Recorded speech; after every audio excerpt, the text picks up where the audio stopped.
Welcome to maths and science nexus. मैं कामिल। आज हम लोग करने जा रहे हैं साइंस क्लास 10th एनसीईआरटी का पहला चैप्टर है केमिकल रिएक्शन एंड इक्वेशंस। ठीक है, ये इंट्रोडक्शन वीडियो है। इसके बाद इंटेक्स क्वेश्चंस, फिर उसके बाद एक्सरसाइज करेंगे। तो पहले हमको क्या पढ़ना है? Chemical reaction. तो उससे पहले हम लोग समझ जाते हैं केमिकल रिएक्शन क्या। दो तरह का चेंज होता है, एक होता है फिजिकल चेंज, दूसरा होता है केमिकल चेंज। फिजिकल चेंज ऐसा चेंज जिसको हम लोग रिवर्स कर सकते हैं। वैसे चेंज को क्या कर सकते हैं? फिजिकल चेंज, जिसमें कोई न्यू सब्सटेंस नहीं फॉर्म होता है, तो वैसे चेंज को क्या कहते हैं? Physical change. और केमिकल चेंज किसको कहते हैं? ऐसा चेंज जो कि नया चीज बन जाए और उसको हम लोग, वो इरिवर्सेबल चेंज हो, उसको चेंज को हम वापस नहीं ला सकते। नया सब्सटेंस बन जाए, उससे क्या होगा? कोई नया सब्सटेंस बनेगा। तो इसी केमिकल चेंज को ही हम लोग केमिकल रिएक्शन कहते हैं। ठीक है ना?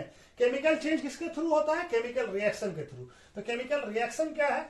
केमिकल रिएक्शन का डेफिनेशन क्या है? A process in which one और मोर सब्सटेंस, एक या एक से ज्यादा सब्सटेंस जो है इनटू डिफरेंट सब्सटेंस, और दूसरा सब्सटेंस बन जाए और हैविंग डिफरेंट प्रॉपर्टी, और उसका प्रॉपर्टी जो होगा, जो नया चीज बनेगा उसका प्रॉपर्टी जो होगा वो डिफरेंट होगा, known as a chemical reaction. ठीक है, जैसे हमारे पास क्या होता है एग्जाम्पल में लीजिए हमारा क्या है? हाइड्रोजन और ऑक्सीजन। ये क्या बन जाएगा हमारा? वाटर। क्या बन जाएगा? वाटर। तो हाइड्रोजन क्या था? गैस था। और ऑक्सीजन क्या था? गैस था। और ये क्या बन गया? वाटर। वाटर क्या हो गया? लिक्विड हो गया। ठीक है, अब ये तो डिफरेंट। अब प्रॉपर्टी देखिए, हाइड्रोजन क्या होता है? बर्निंग गैस है। और ऑक्सीजन क्या करता है? बर्निंग में सपोर्ट करता है। बर्निंग में सपोर्ट करता है, कंबंशन में सपोर्ट करता है। और वाटर क्या करता है? आग को बुझा देता है, यानी बर्न को कम कर देता है। ठीक है, तो बर्निंग। तो ये देखिए प्रॉपर्टी जो है, इस दोनों जो है, ये क्या कहलाता है? ये कहलाता है रिएक्टेंट। ये क्या कहलाता है? रिएक्टेंट। और ये क्या है? प्रोडक्ट। ये क्या है? प्रोडक्ट। तो ठीक है, ये एरो देके हम लोग रिएक्टेंट और प्रोडक्ट को लिखते हैं। तो ये डिफरेंट प्रॉपर्टी होगी। हाइड्रोजन और ऑक्सीजन से बना चीज वाटर है, इसका प्रॉपर्टी टोटली डिफरेंट है। एक और एग्जांपल ले लेते हैं, जैसे NaCl। सोडियम और क्लोरीन के मिलकर NaCl बनता है। क्लोरीन ये क्या है? सोडियम क्या है? सोडियम हमारा वोलेटाइल मेटल है। ठीक है ना? ये नॉर्मल एयर में भी रख दें, रूम पे रख दें, तो क्या होगा? इसमें आग लग जाएगा। इसीलिए इसको केरोसिन में डाल के रखा जाता है। क्लोरीन क्या है हमारा? क्लोरीन हमारा पॉइजनस गैस है। लेकिन इससे मिलकर क्या बन रहा है? NaCl, यानी सोडियम क्लोराइड। सोडियम क्लोराइड क्या है? हमारा सॉल्ट है, जो हम लोग टेबल सॉल्ट है, जो हम लोग खाते हैं। ठीक है, तो सोडियम, ये देखिए प्रॉपर्टी, ये वोलेटाइल मेटल है और ये पॉइजनस गैस है, लेकिन इससे जो सब्सटेंस बन रहा है वो प्रॉपर्टी इस दोनों के प्रॉपर्टी से टोटली डिफरेंट है। तो ये क्या हो गया? रिएक्टेंट हो गया। और ये क्या हो गया? प्रोडक्ट हो गया। ये क्या हो गया? प्रोडक्ट हो गया। ठीक है, तो रिएक्टेंट से प्रोडक्ट का प्रॉपर्टी टोटली डिफरेंट होगा। ठीक है, तो चलिए ये आ गया केमिकल रिएक्शन किसको कहता है। केमिकल रिएक्शन में क्या होता है? In a chemical reaction only rearrangement of item take place, no new item are form. अगर ये क्या कह रहा है कि कह रहा है कि जैसे यहाँ पे हाइड्रोजन का 2 आइटम है, तो यहाँ पे भी हाइड्रोजन का 2 आइटम होगा, और ऑक्सीजन का यहाँ पे 2 आइटम है, तो यहाँ भी ऑक्सीजन का 2 आइटम होगा। तो ये हमारा, इसको हम, ये बैलेंस इक्वेशन नहीं है, इसमें कोई ऐसा नहीं है। अगर प्रोडक्ट में हमारा, रिएक्टेंट में अगर हमारा 2 है, तो यहाँ भी 2 ही होगा, कोई नया आइटम फॉर्म नहीं होगा। ठीक है, तो अगर इसको बैलेंस करना पड़ेगा, तो इसको बैलेंस करने के लिए क्या करेंगे हम? 2 और यहाँ पे 2। अभी हम लोग बैलेंस करना भी सीखेंगे कि कैसे बैलेंस करते हैं। तो ये बैलेंस इक्वेशन हो गया। यहाँ पे भी ये बैलेंस इक्वेशन नहीं है, तो इसको भी बैलेंस कर लिया, तो ये बैलेंस इक्वेशन हो गया अब हमारा। ठीक है ना? देखिए यहाँ पे कितना? हाइड्रोजन का 4 आइटम है, यहाँ पे भी हाइड्रोजन का 4 आइटम है। ऑक्सीजन का 2 आइटम है, यहाँ भी ऑक्सीजन का 2 आइटम है। यहाँ पे सोडियम का 2 आइटम है, प्रोडक्ट में भी सोडियम का 2 आइटम है। क्लोरीन का 2 आइटम है, यहाँ पे भी क्लोरीन का 2 आइटम है। तो ये हमारा कोई नया आइटम फॉर्म नहीं हो रहा है, जो आइटम है वही रहेगा जो प्रोडक्ट में। ठीक है, अभी हम लोग बैलेंस करना भी सीखेंगे, पहले केमिकल इक्वेशन को समझ लेते हैं। ठीक है, तो चलिए इसको हम लोग समझ लें, इसका केमिकल इक्वेशन समझते हैं। चलिए, केमिकल इक्वेशन क्या है? chemical equation is a systematic representation of chemical reaction with the help of samples and formula of a various species जो भी involved in chemical reaction। यानी क्या है, ये सिस्टमेटिक रिप्रेजेंटेशन है किसी भी केमिकल रिएक्शन का, जिसमें हम इसका इस्तेमाल करते हैं सैम्पल्स या फॉर्मूले का वेरियस डिफरेंट कंपाउंड या एलिमेंट का, ठीक है, involve in a chemical reaction. जैसे ये हमारा एक केमिकल रिएक्शन है मैग्नीशियम और ऑक्सीजन, तो इसको हम लोग क्या बोलते हैं, ऐसे रिएक्शन को वर्ड इक्वेशन बोलते हैं। क्या बोलते हैं? Word equation. क्या बोलते हैं? वर्ड इक्वेशन, ठीक है, ये वर्ड इक्वेशन है। जैसे मैग्नीशियम ऑक्सीजन के साथ रिएक्ट करके मैग्नीशियम ऑक्साइड बन गया, तो ये क्या कहलाएगा, जो एरो के इधर है यानी हमारे लेफ्ट हैंड साइड में है वो क्या कहलाएगा, लेफ्ट हैंड साइड में क्या कहलाएगा, ये कहलाएगा रिएक्टेंट। क्या कहलाएगा, सॉरी हम रिएक्शन लिख दिया, रिएक्टेंट। क्या कहलाएगा, रिएक्टेंट। और ये क्या कहलाएगा, प्रोडक्ट। राइट हैंड साइड में प्रोडक्ट, एलएचएस क्या होगा, रिएक्टेंट, और मैग्नीशियम ऑक्साइड क्या हो गया, प्रोडक्ट। तो इसको हम लोग क्या करेंगे, इसको हम लोग ये वर्ड इक्वेशन को नहीं लिखते हैं, हम लोग क्या लिखते हैं, मैग्नीशियम की जगह पे मैग्नीशियम का सैंपल यूज करते हैं Mg, और ऑक्सीजन के लिए O2, और ये हमारा MgO। लेकिन ये क्वेश्चन अभी भी हमारा बैलेंस नहीं है, ठीक है, इसको हम लोग बैलेंस करना पड़ेगा। तो यहां पे देखिए ऑक्सीजन कितना है, 2 है, यहां पे ऑक्सीजन 1 है, तो ऑक्सीजन को बैलेंस करेंगे तो 2। अब ऑक्सीजन को जब यहां पे बैलेंस किया तो हमारा मैग्नीशियम भी यहां पे 2 हो गया, लेकिन यहां पे मैग्नीशियम 1 है, तब इसको बैलेंस करेंगे। अभी भी ये बैलेंस इक्वेशन नहीं है। अब इसमें हमको क्या लिखना पड़ेगा, इसका स्टेट भी लिखना पड़ेगा। तो स्टेट क्या है, मैग्नीशियम का सॉलिड, ऑक्सीजन का क्या है, गैस, और ये क्या बन गया, ये भी हमारा सॉलिड, ठीक है ना, मैग्नीशियम ऑक्साइड क्या बना, सॉलिड, ठीक है। तो ये हमारा बैलेंस इक्वेशन है, उसका स्टेट भी लिखना पड़ेगा, फिजिकल स्टेट क्या है वो भी लिखना पड़ेगा। तो ये हमारा बैलेंस इक्वेशन। इसके बाद हम लोग बैलेंस इक्वेशन करेंगे। अब बैलेंस इक्वेशन क्यों करते हैं, रिएक्टेंट्स के साइड में भी जितना है एटम, उतना ही एटम हमारा प्रोडक्ट साइड में भी होना चाहिए, ठीक है ना। तो ये क्या कहलाएगा, रिएक्टेंट, ये हमारा रिएक्टेंट होगा, और ये क्या होगा, ये होगा हमारा प्रोडक्ट, ठीक है। तो दोनों साइड में जो नंबर ऑफ आइटम है वो बराबर होना चाहिए। जैसे देखिए मैग्नीशियम यहाँ पे भी 2 है, यहाँ भी 2, ऑक्सीजन यहाँ 2 है, यहाँ भी 2 है, तो ये दोनों हमारा, तो ये हमारा इक्वेशंस है। इक्वेशंस को हम लोग सिस्टमेटिक रिप्रेजेंटेशन से किसी भी केमिकल फॉर्मूले और सैंपल्स का इस्तेमाल करके जो भी उसमें इन्वॉल्व है, जैसे इसमें मैग्नीशियम और ऑक्सीजन इन्वॉल्व है, तो और मैग्नीशियम डाइऑक्साइड, मैग्नीशियम ऑक्साइड बन रहा है, तो ये हमारा बैलेंस इक्वेशन हो गया। इस तरह से हम लोग सारे सैंपल्स के साथ लिखते हैं और उसका स्टेट भी लिख देते हैं। चलिए इसके बाद हम किसी characteristics of the chemical reaction, क्या केमिकल रिएक्शन है ये कैसे पता चलेगा, तो ये 5 कैरेक्टरिस्टिक्स है। ये हमारा कि क्या होगा, इवोल्यूशन, यानी उससे या तो गैस निकलने शुरू हो जाएगा, ठीक है, अगर कोई रिएक्शन कराया और उससे गैस इवॉल्व हो गया, यानी इवोल्यूशन ऑफ गैस, यानी गैस निकलना शुरू हो गया, ठीक है, या फॉर्मेशन ऑफ प्रेसिपिटेट किसको कहते हैं, कोई इनसॉल्युबल सब्सटेंस हमारा बनने लगे और जो नीचे जाके बैठने लगे, तो इसको कहते हैं प्रेसिपिटेट, ठीक है। या कलर में चेंज हो जाए, चेंज इन कलर। दूसरा है टेम्परेचर में चेंज हो जाए, यानी टेम्परेचर इंक्रीज कर जाए या टेम्परेचर डिक्रीज कर जाए। अगर टेम्परेचर इंक्रीज करता है तो क्या हो जाएगा, उससे हीट इवॉल्व होगा, यानी हीट उससे निकलेगा। और टेम्परेचर अगर टेम्परेचर घट रहा है यानी इसको टेम्परेचर देना पड़ रहा है, यानी हीट उसको देना पड़ रहा है। इसमें क्या होगा, टेम्परेचर इंक्रीज करने में हीट एब्जॉर्व करेगा, वो हीट लेगा, और टेम्परेचर डिक्रीज करने का मतलब उसको हीट देना पड़ेगा, ठीक है, ये उसको उससे हीट लिबरेट होगा। अगर टेम्परेचर इंक्रीज कर रहा है यानी हीट लिबरेट होगा, और अगर टेम्परेचर डिक्रीज कर रहा है यानी उसको हीट देना पड़ रहा है, ठीक है। और या तो स्टेट में चेंज हो जाए, यानी अगर लिक्विड है तो सॉलिड बन जाए, सॉलिड है तो गैस बन जाए, इस तरह से जो भी है स्टेट में चेंज आए। ये इसमें से कोई एक चीज हो या 5 चीज भी हो सकता है किसी भी केमिकल रिएक्शन में, तो ये कैरेक्टरिस्टिक्स है। इसमें से कुछ भी होगा तो वो हमारा केमिकल चेंजेस है, यानी केमिकल रिएक्शन है, ठीक है। तो ये केमिकल रिएक्शन का रहेगा, कैरेक्टरिस्टिक्स ऑफ केमिकल रिएक्शन, ठीक है। एक्सोथर्मिक रिएक्शन क्या होगा, these are the reaction in which heat is evolve, यानी इससे ऐसे रिएक्शन से जिससे कि हीट निकलेगा, इवॉल्व होगा, निकलेगा, उस रिएक्शन करने से उससे हीट निकलना शुरू हो जाए, तो उस रिएक्शन को क्या कहते हैं, एक्सोथर्मिक रिएक्शन।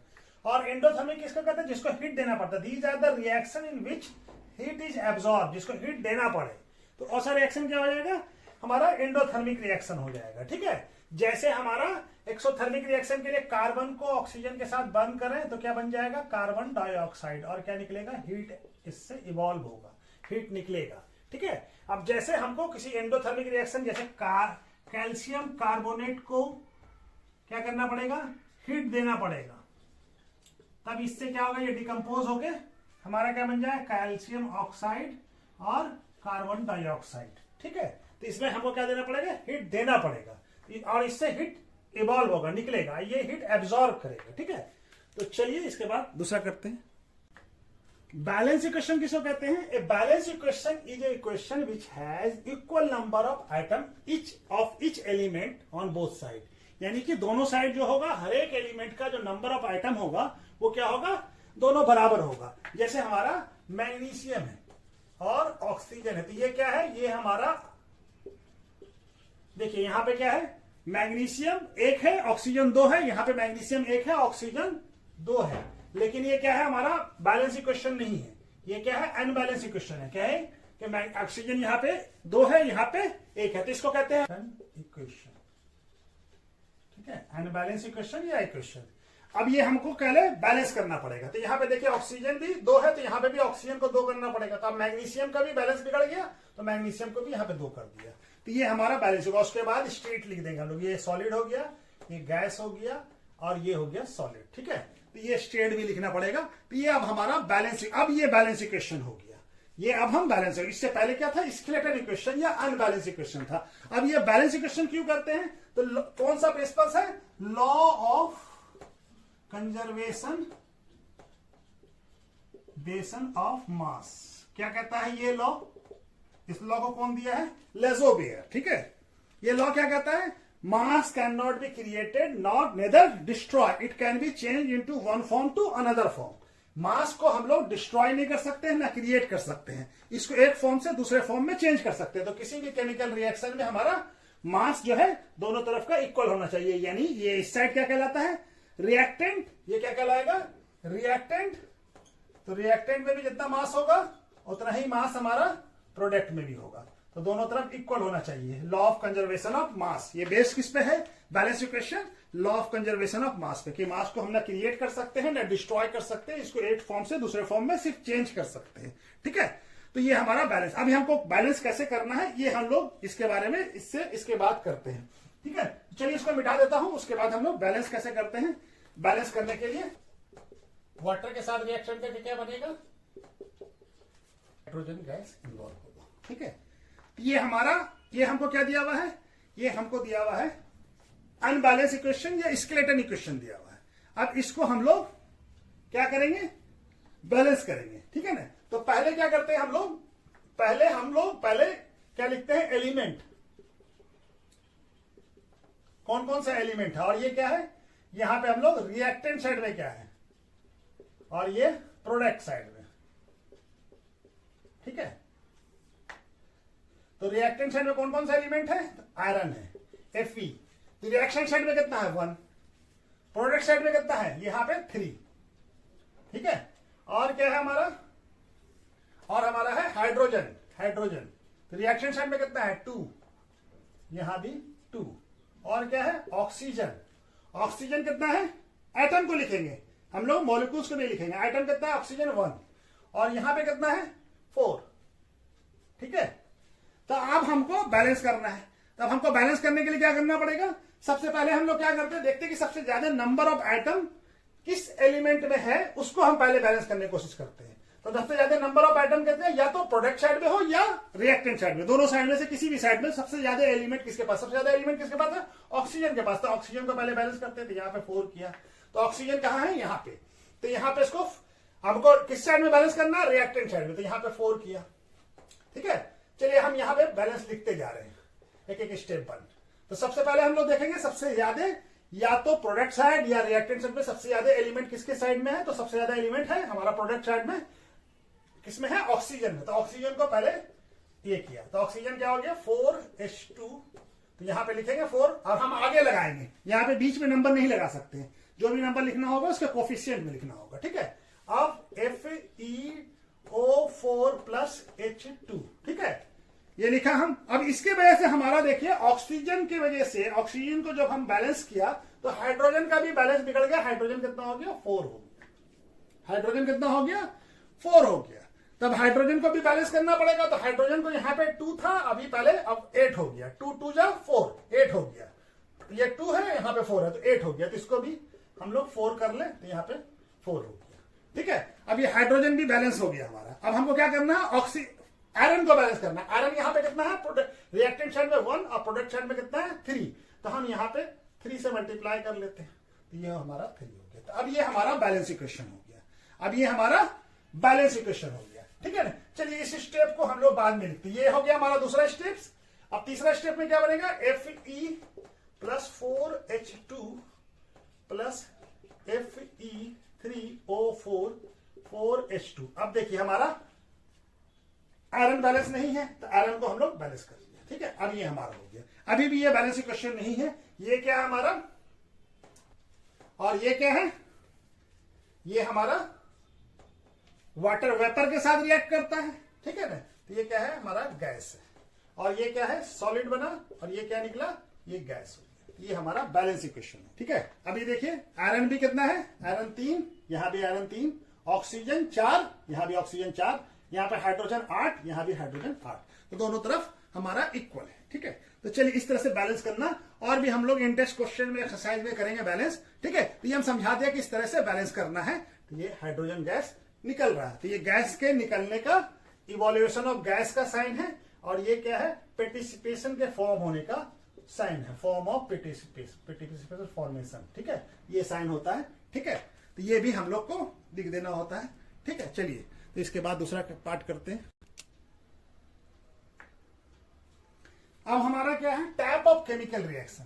तो केमिकल रिएक्शन भी बहुत टाइप का होता है, तो हमको क्या क्या पढ़ना है, केमिकल रिएक्शन कौन कौन सा होता है, combination reaction, decomposition reaction, displacement reaction, double displacement reaction, और oxidation reaction, reduction reaction and redox reaction. ठीक है ना, तो ये हमको सारे रिएक्शंस के बारे में पढ़ना है। तो पहले हम लोग कॉम्बिनेशन रिएक्शन पढ़ते हैं। कॉम्बिनेशन रिएक्शन क्या है कि दो चीज या दो से ज्यादा चीज मिलके कोई एक चीज बन जाए, तो ऐसे रिएक्शन को क्या कहते हैं, कॉम्बिनेशन रिएक्शन। ठीक है ना, जैसे हमारा एग्जाम्पल है यह A प्लस बी मिलके क्या बन गया, AB बन गया।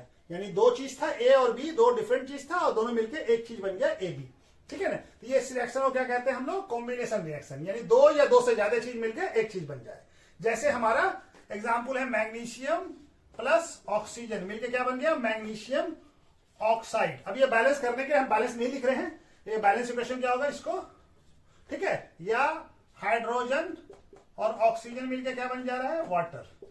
ठीक है, तो ये वाटर हमारा बैलेंस नहीं है, तो ये हमारा बैलेंस इक्वेशन हो गया। तो ये हमारा क्या है, ये रिएक्शन क्या है, कॉम्बिनेशन रिएक्शन, दो या दो से ज्यादा चीज मिलके क्या बन जा रहा है, एक चीज बन जा रहा है। तो ऐसे रिएक्शन को क्या कहते हैं, कॉम्बिनेशन रिएक्शन। ठीक है, इसके बाद हमारा आएगा डिकम्पोजिशन रिएक्शन। डिकम्पोजिशन रिएक्शन क्या है, कोई एक चीज था, ये ब्रेक होके क्या हो गया, हमारा दो या दो से ज्यादा चीज बन जाए, तो इसको ऐसे रिएक्शन को क्या कहते हैं, डिकम्पोजिशन रिएक्शन, यानी ये ब्रेक हो जाए। और ये ब्रेक होने के लिए क्या चाहिए, हीट देना पड़ेगा। जनरली हम लोग हीट देते हैं, तो इसको थर्मल डिकम्पोजिशन रिएक्शन भी कहते हैं, क्योंकि हीट देते हैं, तो इसलिए जनरली इसको थर्मल डिकम्पोजिशन रिएक्शन कहते हैं। जैसे हमारा क्या है कि कैल्शियम कार्बोनेट को डिकम्पोज किया, हीट दिया, हीट का साइन ऐसा होता है डेल्टा, हीट दिया तो क्या बन गया, कैल्शियम ऑक्साइड और कार्बन डाइऑक्साइड।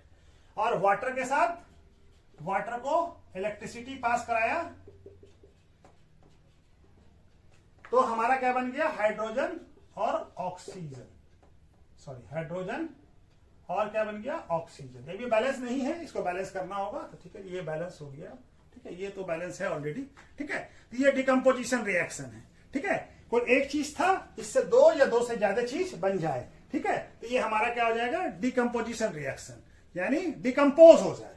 और ये जनरली हीट देना पड़ता है, तो ये क्या हो जाता है, ये हो जाता है, तो डिकम्पोज हो गया। ठीक है, जैसे सिल्वर क्लोराइड को सनलाइट देंगे, सनलाइट के प्रेजेंस में क्या होता है, सिल्वर अलग हो जाएगा और क्लोरीन गैस इससे इवॉल्व हो जाएगा, इससे क्या हो जाएगा, क्लोरीन गैस निकल जाएगा। ये भी बैलेंस नहीं है, इसको भी बैलेंस कर लीजिए। ठीक है, तो ये बैलेंस इक्वेशन, हम हर इक्वेशन को बैलेंस करके लिख रहे हैं। ठीक है, तो ये हमारा हो गया डिकम्पोजिशन रिएक्शन। इसके बाद फिर आता है हमारा डिकम्पोजिशन रिएक्शन में जिसमें हीट देना पड़े, उसको कहते हैं थर्मल डिकम्पोजिशन। जैसे ये वाला रिएक्शन क्या है, थर्मल डिकम्पोजिशन रिएक्शन है। ठीक है, तो चलिए इसके बाद नेक्स्ट करते हैं, डिस्प्लेसमेंट रिएक्शन है। डिस्प्लेसमेंट रिएक्शन क्या है कि कोई एक चीज है, और ये क्या है, यहाँ पे देखिए जैसे ए है और यहाँ पे बीसी है, बी और सी हमारा एक साथ एक प्रोडक्ट है। ठीक है, एक कंपाउंड है, ठीक है ना। ये क्या हो रहा है, अब ए जो है क्या कर रहा है, सी को डिस्प्लेस कर दे रहा है बी से, ठीक है, ए को सी से बी से डिस्प्लेस कर दे रहा है और बी को अलग कर दे रहा है, ठीक है ना। तो ऐसा रिएक्शन क्या होगा, डिस्प्लेसमेंट रिएक्शन होगा। जैसे अब इसमें क्या है, एक्टिविटी सीरीज भी समझना होगा, जिंक है और कॉपर सल्फेट है, तो ये क्या हो जाएगा, जिंक जो है कॉपर से ज्यादा रिएक्टिव है, तो जिंक क्या करेगा, सल्फेट, जिंक कॉपर को डिस्प्लेस कर देगा, जिंक सल्फेट बन जाएगा और कॉपर अलग हो जाएगा, ठीक है ना, कॉपर अलग हो जाएगा। तो ये हमारा क्या है, डिस्प्लेसमेंट रिएक्शन है, यानी जिंक ने कॉपर को डिस्प्लेस कर दिया।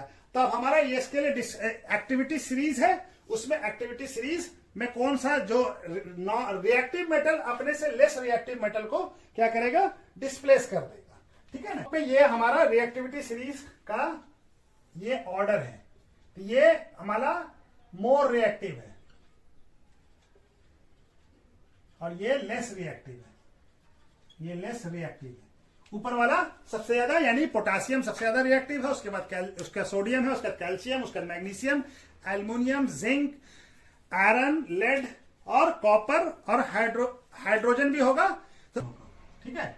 हाइड्रोजन से कॉपर नीचे है, ठीक है, हाइड्रोजन से कॉपर, मरकरी, ये सब नीचे होता है, ठीक है। तो ये हमारा रिएक्टिव सीरीज है। तो यहां पे देखिए जिंक जो है, जिंक हमारा कॉपर से ऊपर है, तो जिंक रिएक्टिव हो गया, तो जिंक कॉपर को डिस्प्लेस कर दिया, ठीक है ना। उसी तरह से आयरन भी क्या करेगा, कॉपर को डिस्प्लेस कर देगा, तो ये क्या बन जाएगा,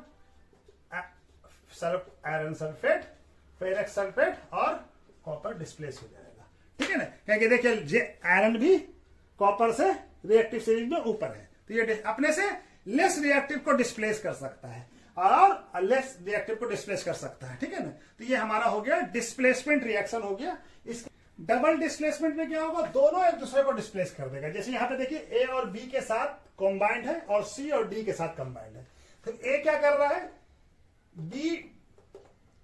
डी को डिस्प्लेस करके खुद आ जा रहा है और यहां पे और सी बी को डिस्प्लेस कर दे रहा है, तो दोनों एक दूसरे को डिस्प्लेस कर दे रहा है, तो इसमें डबल डिस्प्लेसमेंट रिएक्शन हो गया ये। जैसे हमारा बेरियम क्लोराइड और क्या होता है, सोडियम सल्फेट, ठीक है, ये रिएक्शन करेगा किसके साथ, तो क्या बन जाएगा, बेरियम सल्फेट का पेटिसिपेट फॉर्म होगा, यानी इनसॉल्युबल सब्सटेंस बन जाएगा, और प्लस सोडियम क्लोराइड का सॉल्यूशन बन जाएगा, सोडियम क्लोराइड का सॉल्यूशन बन जाएगा। तो ये रिएक्शन बैलेंस नहीं है, तो इसको बैलेंस कर लीजिए। अब ये रिएक्शन बैलेंस हो गया, ठीक है।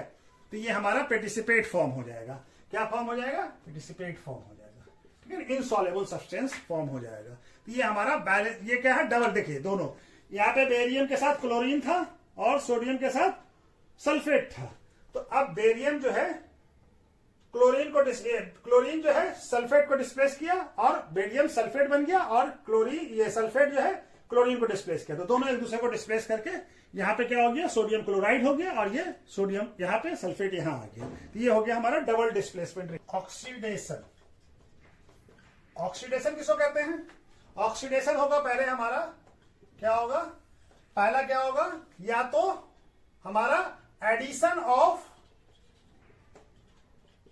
ऑक्सीजन, किसी चीज में ऑक्सीजन ऐड हो जाए, या दूसरा क्या हो सकता है, रिमूवल, उस चीज से रिमूवल ऑफ हाइड्रोजन, उससे हाइड्रोजन निकल जाए, ठीक है, लॉस ऑफ इलेक्ट्रॉन, ठीक है, लॉस ऑफ इलेक्ट्रॉन। पहले हम ऑक्सीडेशन समझ लेते हैं, ठीक है। जैसे हमारा कार्बन है और ऑक्सीजन है, तो ये कार्बन क्या हो गया, कार्बन डाइऑक्साइड बन गया, तो अब ये कार्बन का क्या हो गया, कार्बन का ऑक्सीडेशन हो गया, कार्बन के साथ ऑक्सीजन ऐड हो गया, ठीक है, कार्बन के साथ क्या हो गया, ऑक्सीजन ऐड हो गया, ठीक है ना, तो ये क्या हो गया, हमारा ऑक्सीडेशन हो गया। जैसे हमारा ये क्या है, हाइड्रोजन सल्फाइड और क्लोरीन गैस, तो अब ये क्या है, सल्फर का क्या, सल्फर ये बनेगा क्या, सल्फर निकल जाएगा और यहां पे क्या बन जाएगा, क्लोरीन हाइड्रोक्लोराइड गैस, ठीक है। तब ये देखिए हमारा सल्फर का क्या हो गया, सल्फर क्या था, हाइड्रोजन सल्फर से रिमूव हो गया, तो ये रिमूवल ऑफ हाइड्रोजन, ये भी क्या है, ऑक्सीडेशन रिएक्शन है, ये भी क्या है, ऑक्सीडेशन रिएक्शन है। सोडियम एक इलेक्ट्रॉन लूज कर दे, एक इलेक्ट्रॉन लूज करके क्या बन जाएगा, सोडियम आयन बन जाएगा, कैटाइन, ठीक है ना। तो ये भी क्या है, ये भी ऑक्सीडेशन रिएक्शन है। एक इलेक्ट्रॉन सोडियम एटम, एक इलेक्ट्रॉन लूज किया तो क्या बन गया, सोडियम कैटाइन, ठीक है ना। तो ये भी क्या है, ऑक्सीडेशन लॉ। तो तीन चीज हो सकता है, तीनों चीज ऑक्सीडेशन रिएक्शन कहलाएगा। एडिशन यानी किसी चीज में ऑक्सीजन का ऐड हो जाना, या किसी चीज से हाइड्रोजन का निकल जाना, जैसे इसमें क्या हुआ, सोडियम सल्फर का ऑक्सीडेशन हुआ, ठीक है। और या किसी चीज से इलेक्ट्रॉन का रिमूव होना, जैसे यहां पे सोडियम से एक इलेक्ट्रॉन रिमूव हो गया तो क्या बन गया हमारा, एक इलेक्ट्रॉन रिमूव हो गया तो क्या बना, सोडियम आयन, ठीक है ना, कैटायन बना, सोडियम कैटायन बना, ठीक है ना। रिडक्शन में क्या होगा, पहला हो सकता है रिमूवल ऑफ ऑक्सीजन, यानी किसी चीज से ऑक्सीजन रिमूव हो जाए। दूसरा क्या हो सकता है, एडिशन ऑफ हाइड्रोजन, हाइड्रोजन का ऐड होना। और तीसरा क्या हो सकता है, गेन ऑफ इलेक्ट्रॉन, इलेक्ट्रॉन का गेन करना, ठीक है, इलेक्ट्रॉन का गेन करना, ठीक है। तो हमारा जैसे ऑक्सीजन का रिमूव होना, ऑक्सीजन किसी चीज से रिमूव हो जाए, तो जैसे हमारा कॉपर ऑक्साइड है, कॉपर ऑक्साइड से कॉपर ऑक्साइड को हिट किया, क्या हो गया, ये कॉपर का रिडक्शन हो गया, ऑक्सीजन निकल गया, ठीक है। तो ये दो है, ये भी दो हो गया, अब ये बैलेंस हो गया। या हाइड्रोजन का ऐड होना, हमारा क्लोरीन के साथ हाइड्रोजन क्या हो गया, HCl बन गया, ठीक है। या क्लोरीन आइटम है और ये क्या किया, एक इलेक्ट्रॉन गेन किया, क्या किया, एक इलेक्ट्रॉन गेन किया, तो ये क्या बन जाएगा हमारा, क्लोरीन कैटायन, एनायन, ठीक है ना, क्लोराइड एनायन बन जाएगा, ठीक है। तो ये हमारा क्या हो गया, ये क्या है, एक इलेक्ट्रॉन गेन कर लिया तो ये एनायन बन गया। तो ये सारा हमारा रिडक्शन रिएक्शन है। ये क्या है, रिडक्शन रिएक्शन है, रिडक्शन रिएक्शन, इसको कहते हैं रिडक्शन रिएक्शन। अब इसी में किसी एक ऐसे रिएक्शन में हमारा दोनों रिएक्शन हो, रिडॉक्स रिएक्शन, रिडॉक्स रिएक्शन मतलब oxidation reduction reaction, oxidation and reduction reaction, दोनों रिएक्शन एक ही साथ हो रहा हो, क्या हो रहा हो, दोनों रिएक्शन एक ही साथ हो रहा हो, ठीक है, दोनों रिएक्शन एक ही साथ हो रहा हो। जैसे हमारा कॉपर ऑक्साइड है और क्या है, कॉपर, तो क्या बन जाएगा, कॉपर और कार्बन डाइऑक्साइड, ठीक है। तो यहां पे देखिए कॉपर का क्या हो गया, कॉपर का हो गया हमारा रिडक्शन, क्यों, इससे इसमें क्या हुआ, कॉपर से ऑक्सीजन रिमूव हो गया। और कार्बन का क्या हो गया, कार्बन में ऑक्सीजन ऐड हो गया, तीसरा क्या हो गया, ऑक्सीडेशन। तो ऐसे रिएक्शन को क्या बोलते हैं, रिडॉक्स रिएक्शन, जिसमें एक ही रिएक्शन में दोनों चीज हो रहा हो। और रिडॉक्स रिएक्शन हमारे लाइफ में बहुत सारा रिडॉक्स रिएक्शन होता रहता है, ठीक है। तो ये एक रिडॉक्स रिएक्शन का एग्जाम्पल है, ठीक है। चलिए इसके बाद कॉपर ऑक्साइड क्या हो जाएगा, ऑक्सीडाइजिंग एजेंट हो जाएगा। और कार्बन क्या हो जाएगा, कार्बन हमारा हो जाएगा रिड्यूसिंग एजेंट, ठीक है, क्या हो जाएगा, रिड्यूसिंग एजेंट, रिड्यूसिंग एजेंट, ठीक है, रिड्यूसिंग एजेंट हो जाएगा। जिसका रिडक्शन होगा वो क्या होगा, ऑक्सीडाइजिंग एजेंट, और जिसका रिडक्शन और जिसका ऑक्सीडेशन होगा वो क्या होगा, रिड्यूसिंग एजेंट।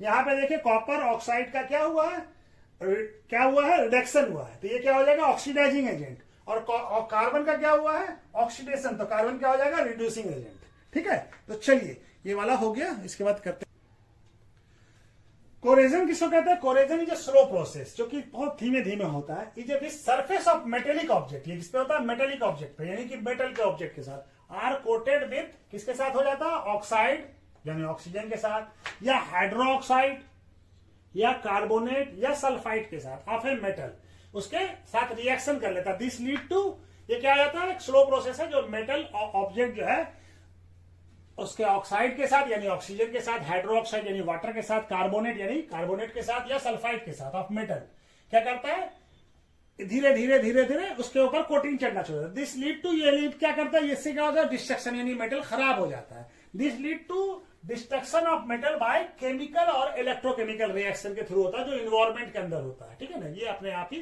और ये काफी धीरे धीरे होता है, स्लो, लेकिन इससे काफी लॉस होता है, ठीक है ना। अब ये हमारा एग्जाम्पल है कैसे कि कॉपर में क्या होता है, ग्रीन ग्रीन कॉपर मेटल के ऊपर क्या होता है, ग्रीन ग्रीन लेयर चढ़ जाता है, ग्रीन कोटिंग हो जाता है, तो वो क्या development of green coating on copper, ठीक है। और सिल्वर क्या हो जाता है, आस्ते आस्ते काला हो जाता है, हल्का हल्का उस पर दाग काला काला स्पॉट से आ जाता है, तो वो हो जाता है। जैसे आयरन बहुत इंपॉर्टेंट है, आयरन पे क्या होता है, रस्टिंग ऑफ आयरन, यानी जंग लग जाना, इसके ब्राउनिश सब्सटेंस आयरन पे फॉर्म हो जाता है, ब्राउनिश, तो उसको क्या है, ये सारा क्या है, कोरिजन है, ठीक है। इससे क्या होता है, काफी नुकसान होता है, जिससे बचना पड़ता है। कोरिजन क्या है, हमारा डिस्ट्रक्शन है, इससे हमारा नुकसान होता है मेटल का, तो प्रिवेंशन है इसका, इससे बचा कैसे जाता है, बचने का बहुत सारा तरीका है, इसमें से कुछ तरीके को हम यहाँ पे लिखा है, प्रिवेंशन ऑफ कोरिजन। कोरिजन से कैसे बचा, corrosion of metal can be prevented, या तो कोटिंग कर दे, coating with their surface with paint या वैनिश, उसके ऊपर पेंट कर दे और या वैनिशिंग कर दे, तो उससे क्या होगा, मेटल एयर के कांटेक्ट में नहीं आएगा, ठीक है, मॉइस्चर के कांटेक्ट में नहीं आएगा, तो कोरिजन नहीं होगा। Movable part of machinery are prevented from corrosion by application oil या ग्रीसिंग, ऑयल लगा देते हैं या ग्रीस लगा देते हैं, तो उससे क्या होता है, वो भी प्रिवेंट हो जाता है, हमारा एयर और वाटर वेपर के कांटेक्ट में नहीं आ पाएगा, तो इससे भी हमारा कोरिजन नहीं होगा। Corrosion of metal also prevent by coating with surface with their non corrosive metals, जैसे कॉपर के ऊपर टिन का प्लेटिंग कर देते हैं, कॉपर के ऊपर टिन का प्लेटिंग कर देते हैं, और बहुत सारा जो डेकोरेटिव आइटम होता है उस पर गोल्ड सिल्वर का प्लेटिंग कर देते हैं, तो उससे भी क्या होता है, ये सब क्या है, ये सब नॉन कोरोसिव मेटल्स है, तो ये बहुत जल्दी खराब नहीं होता है, इससे भी प्रिवेंट होता है। Corrosion of metal can be prevented, coating कर देते हैं सरफेस, ये इलेक्ट्रोप्लेटिंग के थ्रू उसके ऊपर कोटिंग कर देते हैं, ठीक है। दूसरा है corrosion of some metal can be prevent, convert कर देते हैं एलॉय, जैसे आयरन को स्टील के फॉर्म में चेंज कर दिया, तो ये एलॉय जो है, एलॉय का होता है, एलॉय नॉन कोरेसिव होता है, ठीक है, ये भी हमारा प्रिवेंट करने का तरीका। दूसरा तरीका क्या है, गैल्वेनाइजेशन। गैल्वेनाइजेशन क्या करते हैं, आयरन को क्या करते हैं, आयरन के ऊपर जिंक का लेयर कर देते हैं, जिंक का लेयर चढ़ा देते हैं, तो लेयर भी चढ़ाते हैं, तो उससे क्या होता है, उस प्रोसेस को कहते हैं गैल्वेनाइजेशन, ठीक है।